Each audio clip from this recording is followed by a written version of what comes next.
dans le logiciel islamique est fait pour terroriser.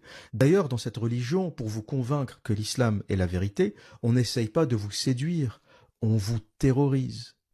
Le moyen qui est utilisé, c'est la terreur de l'au-delà, la torture du tombeau qui se passe déjà dans votre cercueil avant même l'au-delà. Des histoires terribles qui sont racontées aux enfants. Et si tu quittes l'islam, on te tue. Pour moi, la preuve ultime que cette religion est basée sur la terreur, c'est le fait que l'apostasie est condamnée par la mort.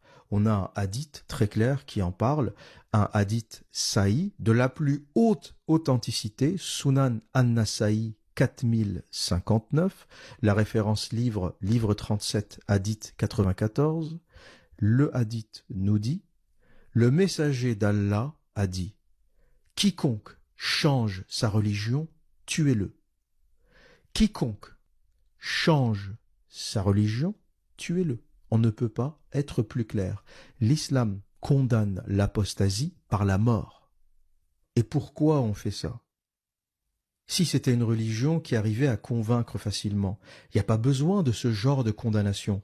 Celui qui veut partir, qu'il parte, il y en aura d'autres.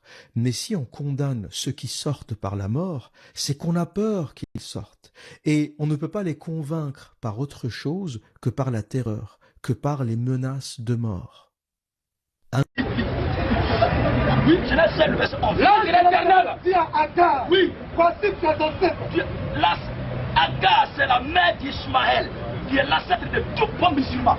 Alors, quand on va lire, et vous allez voir la vie d'Ismaël, le comportement du musulman, va vous étonner. Oui, là, c'est l'éternel, dis à Agar. Parce que ce n'est pas ce que tu crois qui te fait, mais c'est ce qui est en toi là qui fait que tu crois quelque chose. C'est ta nature qui t'identifie et qui t'identifie à une croyance. C'est ce que tu es d'avance là. C'est ça qui te pousse à croire quelque chose. Un homme qui a le sang d'Ismaël en lui, il est forcé qui croit l'islam. Parce que ce sang-là, c'est comme ça. Oui. Là, je vais dire à Agar. Voici tu es ancêtre. Voici tu es ancêtre. Et tu enfanteras un fils. Tu enfanteras un fils. À qui tu donneras le nom d'Ismaël. À qui tu donneras le nom d'Ismaël. Car l'éternel t'a entendu dans ton affliction. L'éternel t'a entendu dans ton affliction. Ismaël. L'ancêtre de musulman, parce que c'est le père, c'est le fils. La vie d'Ismaël doit influencer la vie de tous les musulmans. Tout bon musulman possède que son ancêtre c'est Ismaël. Alors, Ismaël sera comme un âne sauvage. Tu dois noter numéro 1. Ce qui va le caractériser, c'est la sauvagerie. Notez ça d'abord. Ismaël comme un âne sauvage. Ismaël sera comme un âne sauvage. Oui. Sa mère sera contre tous. Quand il va être dans un milieu, il ne va pas se soumettre à la loi des justes. Il sera contre tous. Et la main de tous sera contre lui. Et Ismaël habitera en face de ses frères. C'est-à-dire la réalité que tout le monde respecte à lui, il fait le contraire. Voilà. Quand on dit à droite, il va à gauche. On dit de commencer à écrire à droite pour aller à gauche, pour aller à droite.